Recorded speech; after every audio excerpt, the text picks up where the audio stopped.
cái món đồ ở trên mạng.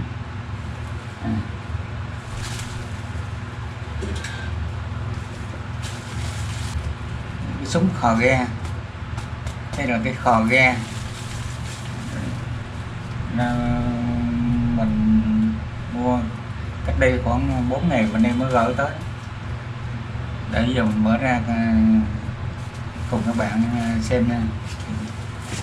Khò ga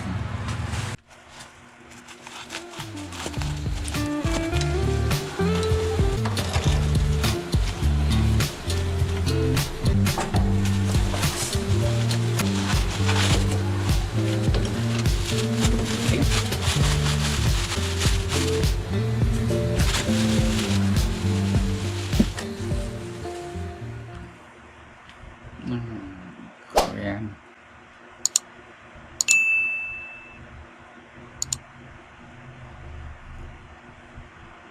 Cái đây là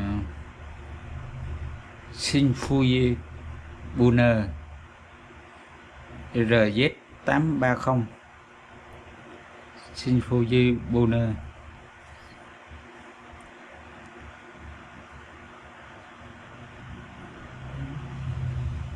Xe banh ở đây nó còn mới, thấy nó còn mới ra mới, nhưng mà nó mất cái nấm này. Lý do mất cái nấm này là nó mới bán rẻ để cho mình được.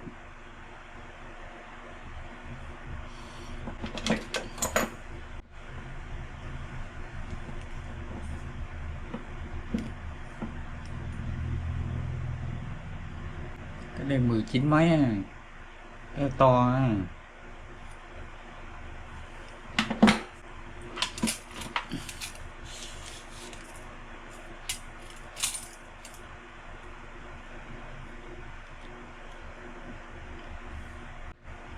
Hai mươi ba năm á, chiều dài là 23 năm. Mình ước có cái này là lâu rồi, bên đây mới mua được, mà cũng bán nhiều với mấy cái kia ngắn ngắn không. Cái đây là nó lớn này, dài nè. Mình thích cái này, nhưng mà mất cái nấm này là lý do mất cái nấm này nó mới có bán rẻ cho mình. Cái đây mình sẽ chế lại cái nấm này để mình dặn.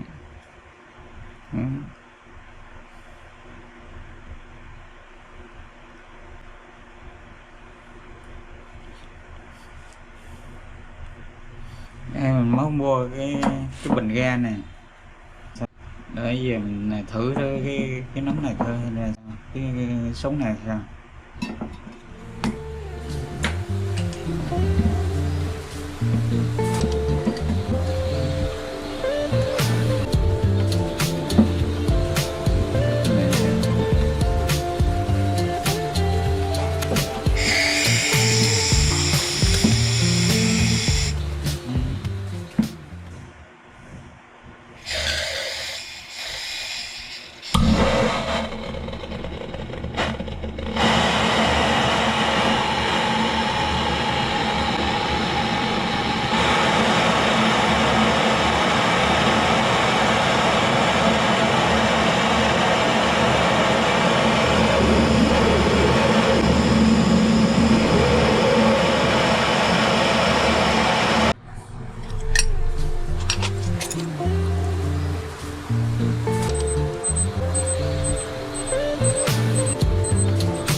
xong rồi các bạn, làm cái đấy xong rồi nè, nút đẹp ha, nút này hộp gì đó nè.